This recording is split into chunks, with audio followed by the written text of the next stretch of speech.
غوث کی جوانی اور بغداد کی ٹھنڈی بڑی کڑاکے کی ہوتی ہے کیونکہ دریائے دجلہ ہے اور دریا کا بہت بڑا اثر ہے، بڑی خطرناک سردی ہوتی ہے۔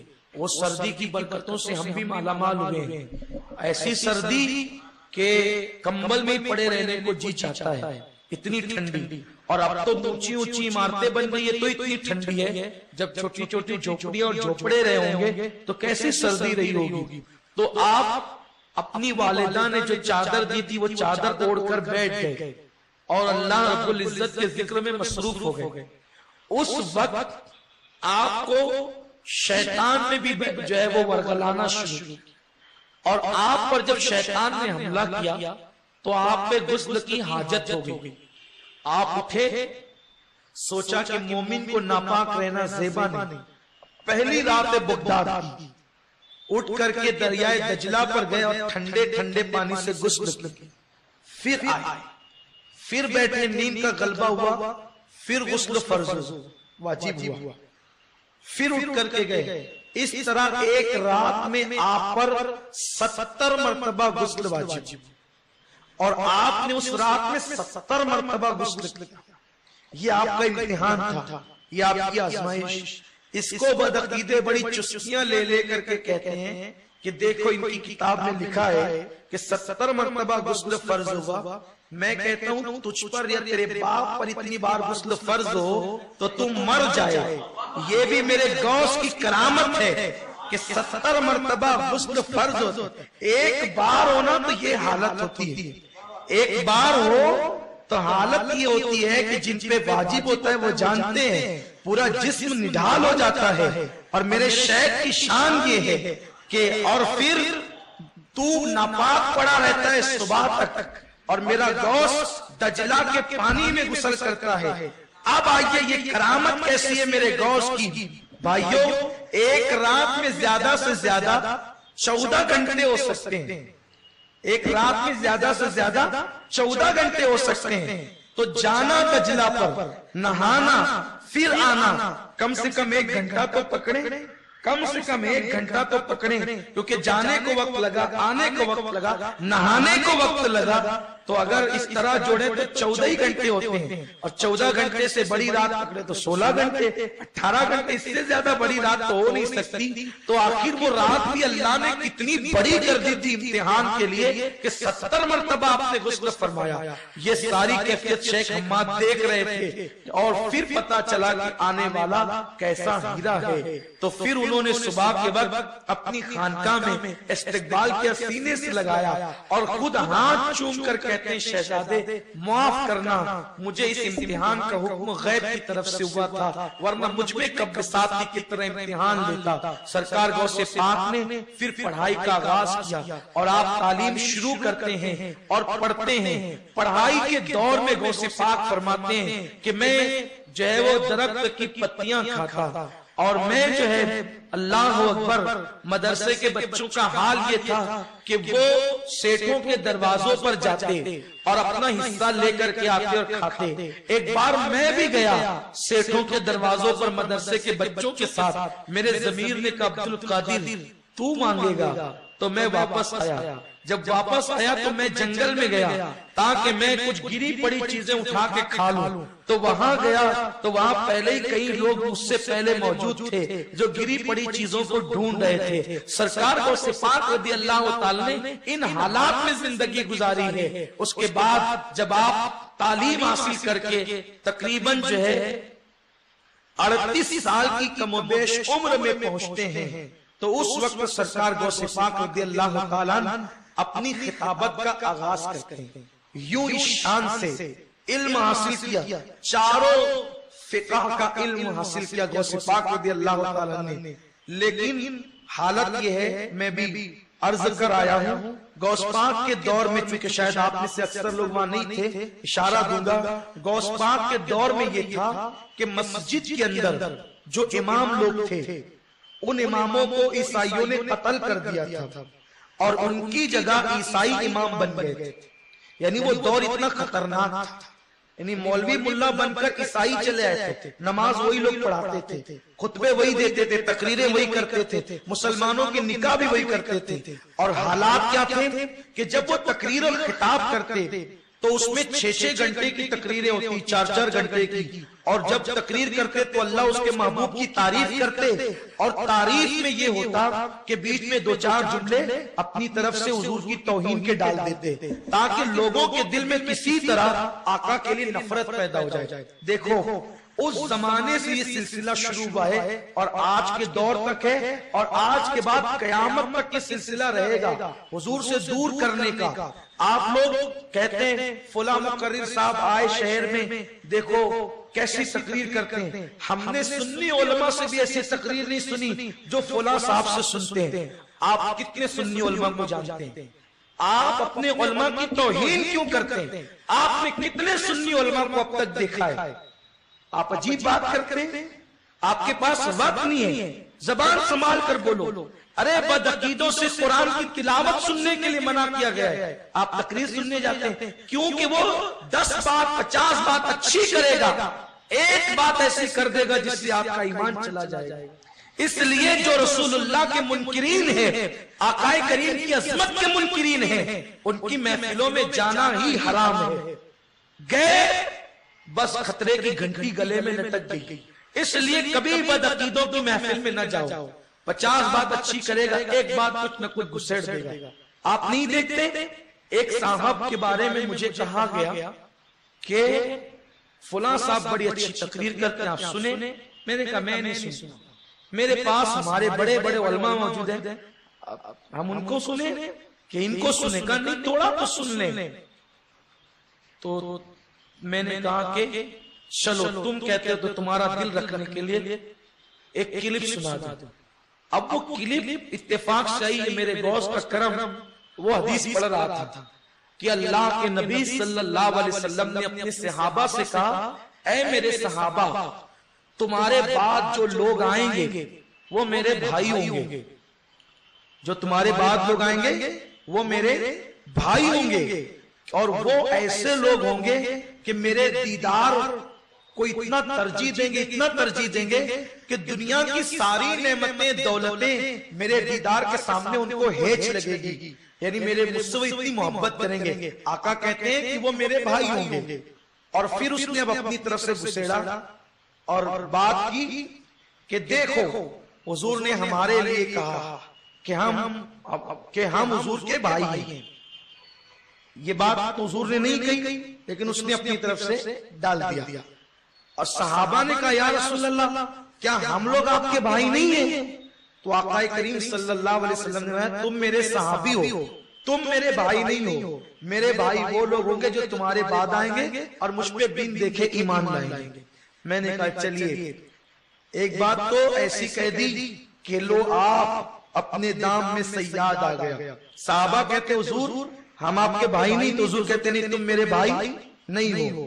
تو پھر یہ جو تقویت الایمان میں لکھا ہے کہ وہ آدم کی اولاد ہونے کی وجہ سے ہم سے پہلے پیدا ہوئے تو ہمارے بڑے بھائی ہیں، تو جب وہ صحابہ کے بھائی نہیں ہوئے تو پھر آدم کی اولاد ہونے کی وجہ سے ہمارے بھائی کیسے ہوئے؟ یہ تو ایک بات ہوئی۔ اچھا آقا جو کہہ رہے ہیں کہ جو تمہارے بعد آئیں گے وہ میرے بھائی ہوں گے، اور پھر کہتے ہیں دیکھو حضور ہمارے بھائی ہیں، کس کے بھائی ہیں؟ ہاتھ اٹھاؤ، اور پھر مجمع سے ہاتھ اٹھواتا ہے۔ یہ میں نے کہا دیکھو یہی توہین، یہی توہین ہے جس کو تم تعریف سمجھ رہے ہو نا۔ کہ وہ تو حدیث ہے نا کہ حضور نے بھائی کہا۔ میں نے کہا پاگل سن، اگر کوئی پیر اپنے مرید کو شفقت کی وجہ سے کہے کہ تو میرا بھائی ہے تو اس کو شکر کرنا چاہیے، پیر کی ذرہ نوازی ہے، بندہ نوازی ہے، کرم نوازی ہے۔ پیر بڑھ کے بولے گا آج سے آپ میرے پیر صاحب نہیں، اب آپ میرے بھیا ہو گئے، یہی ہوگا؟ نہیں، ارے پیر نے بھائی کہا، یہ اس کی کرم نوازی ہے، لیکن تم اس کو پلٹ کر بھائی نہیں کہہ سکتے۔ تو آقا نے ہمیں بھائی کہا، یہ ان کی کرم نوازی ہے، ہم پلٹ کر حضور کو بھائی، یہ حضور کی توہین ہے۔ تب اسے سمجھ میں آیا، اور اس صاحب کو اس نے جو ڈیلیٹ کیا ہے تو آج تک کے بفضل تعالیٰ پھر ان کی طرف نہیں گیا۔ تو اس لیے بدعقیدوں کی گفتگو نہیں سننی چاہیے۔ تو اس زمانے میں بھی ایسا ہی تھا، ایسے لوگ منبر لگاتے تھے اور اونچی اونچی تقریریں اڑان کے ساتھ کرتے تھے، اور ان کو عربی اتنی مضبوط آتی تھی کیونکہ انہوں نے عربی جو سیکھ رکھی تھی، عربی انتہائی مضبوط تھی ان کی، اور سلاست کے ساتھ وہ عربی بولتے تھے، تو ان کی عربی کی وجہ سے ان کو بڑا ناز تھا، ہمیں عربی آتی ہے، اور وہ اس میں فلسفے، منطق اور الاں اور فلاں خوب باتیں کرتے تھے۔ غوث پاک سوچتے تھے کہ میں عربی نہیں ہوں، میں تو عجم سے آیا ہوں، تو میں کیسے تقریر کروں گا، میں کیسے تقریر کروں گا؟ تو کیا ہوا، ایک دن غوث پاک نے خطاب کیا، اور آپ نے جب خطاب کیا تو آپ کے خطاب پر لوگوں نے نکتہ چینی کی۔ آپ نے سوچا اب میں تقریر نہیں کروں گا، اب میں خطاب نہیں کروں گا، اور آپ غمگین ہوئے، گھر گئے، سوئے، تو آپ کے خواب میں آقا تشریف لائے۔ فرمایا بیٹے عبدالقادر تم تقریر کیوں نہیں کرتے، تم خطاب کیوں نہیں کرتے؟ اس کے نانا جان میں عجمی ہوں، یہ لوگ عربی ہیں، میں ان کے درمیان کیا تقریر کروں گا، میں نہیں کروں گا۔ تو آقا نے فرمایا نہیں تم کرو۔ تو اس کی حضور میں کیسے کروں گا؟ تو فرمایا کہ اپنا منہ کھول۔ غوث پاک کہتے ہیں کہ جب میں نے خواب دیکھا تو میرے خواب میں حضور بھی آئے تھے اور علی مرتضیٰ بھی آئے تھے، تو جب میں نے منہ کھولا تو آقا نے 7 مرتبہ میرے منہ میں اپنا لعاب ڈالا، اور پھر مولا علی سے کہا علی تم بھی ڈالو، تو علی مرتضیٰ نے 6 مرتبہ ڈالا۔ میں قربان اے مولا تیری عظمت پر، مولا تیری عظمت پہ قربان، کسی کے خواب میں بھی آ کر کے ادب سکھا جاتے ہو کہ حضور نے 7 مرتبہ ڈالا تو علی مرتضیٰ نے 7 کیوں نہیں ڈالا؟ تو علی بتا رہے 7 ڈالوں گا تو لوگ مجھے 7 سمجھنے لگیں گے، اگر 7 ڈالوں گا، اگر میں 7 ڈالوں گا تو لوگ مجھے 7 سمجھنے لگیں گے۔ تو علی نے 6 مرتبہ ڈال کر بتایا علی چچا کا بیٹا ہو کر بھی نبی کے برابر نہیں، 6 مرتبہ ڈالا تاکہ ایک کم میں پیچھے ہوں، ایک قدم پیچھے۔ تو یارو وہ علی ہو کر کے جب حضور کے پیچھے پیچھے چلتے ہیں تو آج کسی کو جو ہے وہ کیا حق پہنچتا ہے کہ حضور کے برابر کھڑے رہنے کا؟ اپنی طرح حضور کو کہنا مطلب اعلان نبوت کرنا ہے، نبوت کا در پردہ اعلان ہے۔ کیوں؟ اگر کوئی کہے کہ میں ٹیچر، تو یہ ٹیچر ہونے کا دعویٰ کیا نا، میں ٹیچر کی طرح تو ٹیچر ہونے کا دعویٰ کیا، میں وکیل کی طرح تو وکیل ہونے کا دعویٰ کیا، میں انجینئر کی طرح تو انجینئر ہونے کا دعویٰ کیا، تو کہتے ہیں میں نبی کی طرح یا نبی میری طرح، تو اس کا مطلب تم نے کہا کہ میں بھی نبی ہوں معاذ اللہ، تو تم نبوت کا دعویٰ کر رہے ہو، اور جو نبوت کا دعویٰ کرے وہ کافر ہو جاتا ہے۔ تو آپ کہیں گے کیا اللہ نے قرآن میں نہیں کہا کہ اے محبوب آپ فرما دیجئے کہ میں تمہاری طرح بشر ہوں، قل انما انا بشر مثلکم، یہ نہیں فرمایا اللہ نے؟ تو اللہ نے تو یہ ضرور کہا، لیکن اللہ تبارک و تعالیٰ نے اپنے حبیب سے جو کہلوایا تو اس کے آگے یہ بھی کہلوایا کہ مجھ پر وحی آتی ہے۔ یہ جو اللہ تبارک و تعالیٰ نے اتشنا فرمایا نا کہ حبیب آپ یہ کہہ دیں کہ مجھ پر وحی آتی ہے، تو یہاں آ کر کے آپ کا معاملہ ختم ہو جاتا ہے کہ آپ حضور کی برابری کی بات کریں، اور نبیوں کو بشر کہنا بطور توہین یہ کفر ہے۔ نبی بشر ہوتے ہیں لیکن ان کو بشر کہنا بطور توہین یہ کفر ہے، ایمان ہاتھ سے چلا جاتا ہے۔ بہرحال یہ ایک الگ عنوان ہے، کبھی انشاءاللہ اس پر اللہ نے چاہا تو بڑی سیر حاصل گفتگو کریں گے، اور انشاءاللہ اس کے ایک ایک معاملات کو سامنے رکھ کر کہیں گے۔ اور قل انما انا بشر مثلکم کا حقیقی اور صحیح مفہوم کیا ہے انشاءاللہ وہ ایک دن آپ تک ضرور پتا چلے گا۔ کبھی ذہن میں رہا تو ہم سیرت النبی کے عنوان پر اس کو لینے والے تھے، لیکن میں ہی غائب تھا، اس لیے اب میں کیا کسی کو کہہ سکوں۔ آپ تو آتے ہی رہتے ہیں، اللہ آپ کو جزائے خیر عطا فرمائے، اور باہر میرے رہنے کی وجہ سے مرکز سے میں غائب ہو جاتا ہوں، لیکن آپ سے پھر بھی کہتا ہوں کہ آپ آتے رہیں، آپ اپنا نقصان نہیں کریں۔ اب الحمدللہ مفتیان کرام، علماء کرام، مبلغین کی ایک بڑی ٹیم ہے، ہم رہے نہیں رہے، گفتگو ماشاءاللہ ایک سے ایک ہوتی ہے اور بہت اچھی گفتگو ہوتی ہے، اس لیے جو ہے وہ اپنی آمد میں کمی نہ کریں۔ تو سرکار غوث پاک کے منہ میں 7 مرتبہ آقا نے لعاب ڈالا اور 6 مرتبہ مولا علی نے لعاب ڈالا۔ غوث پاک کہتے ہیں میں صبح اٹھا تو میرے منہ میں تقریر ایسے آتی تھی جیسے لوگوں کے منہ میں قے آتی ہے، یعنی روکنے سے نہیں رکتی ہے نا، تو ایسے میرے منہ میں تقریر آتی تھی، اور فرماتے ہیں بندہ اس وقت تک تقریر نہ کرے۔ اب یہاں جو خطابت کی بات کہنا چاہتا ہوں یہ خطابت کیا ہے، خطابت کیا ہے؟ فرماتے ہیں جب تک کہ علم چھلکنے نہ لگے اس وقت تک بندہ تقریر نہ کرے، اس وقت تک بندہ تقریر نہ کرے۔ کہ میں اپنے منہ پہ ہاتھ رکھتا تھا، اپنے منہ پہ ہاتھ رکھتا تھا، لیکن میرا منہ رکتا نہیں تھا، حتیٰ کہ میں مدرسہ قادریہ میں بیٹھ گیا۔ میں مدرسہ قادریہ میں بیٹھ گیا اور میں نے تقریر شروع کی۔ جس وقت میں نے گفتگو کا آغاز کیا اس وقت میرے سامنے چند لوگ تھے، اور فرماتے ہیں پھر لوگ بڑھتے گئے، محفلیں سجتی گئی، بڑھتے گئے۔ ایک وقت آیا کہ میرا مدرسہ پورا بھر جاتا تھا۔ پھر فرماتے ہیں ایک وقت آیا کہ جامع مسجد بھر جاتی تھی۔ پھر فرماتے ہیں ایک وقت آیا کہ وہ ممبر اٹھا کر ہمیں عیدگاہ لے جانا پڑا، اور پھر وہاں میری تقریریں ہونے لگی۔ سرکار غوث پاک کی تقریروں کا حال یہ، ہم لوگ تقریر نہیں کرتے، مقرر نہیں ہیں، ہم لوگ ناقل ہیں۔ جو ان لوگوں سے سنا، جو بڑوں سے سنا، بس وہی نقل کر دیا۔ تقریر تو وہ لوگ کرتے تھے، اللہ اکبر، وہ مقررین تھے۔ جب کہتے تھے سرکار غوث پاک کے خطاب کی اثر آفرینی کا عالم یہ تھا کہ جب آپ کہتے نا الحمدللہ تو آپ 2 مرتبہ کہتے تھے۔ ایک مرتبہ کہتے تھے الحمدللہ، پھر رک جاتے تھے، پھر کہتے تھے الحمدللہ، اور پھر خطبہ شروع کرتے تھے۔ تو جب پہلی مرتبہ الحمدللہ کہتے تھے تو روئے زمین کے سارے ولی بادب ہو کر بغداد کی طرف کان لگا دیتے تھے۔ کچھ پاگل لوگ چینل شروع کر کے انگلش میں تقریر کر کے سوچتے ہیں ہم کو اتنے ملکوں میں سنا جاتا ہے۔ او پاگل، تو کوٹ پینٹ پہن کر کے قرآن کی آیتیں صحیح نہیں پڑھ پاتا، ہمیں اتنے ملکوں میں سنا جاتا ہے۔ سیٹلائٹ کی بھیک پر تو نے اتنے ملکوں میں سنا دیا تو کیا سنایا؟ 900 سال پہلے میرے غوث نے بغیر سیٹلائٹ کے سنایا، اور تو ایرے گہروں کو سناتا ہے میرے غوث کی تقریر ولی سن۔ اور یہ غوث کی شان خطابت ہے۔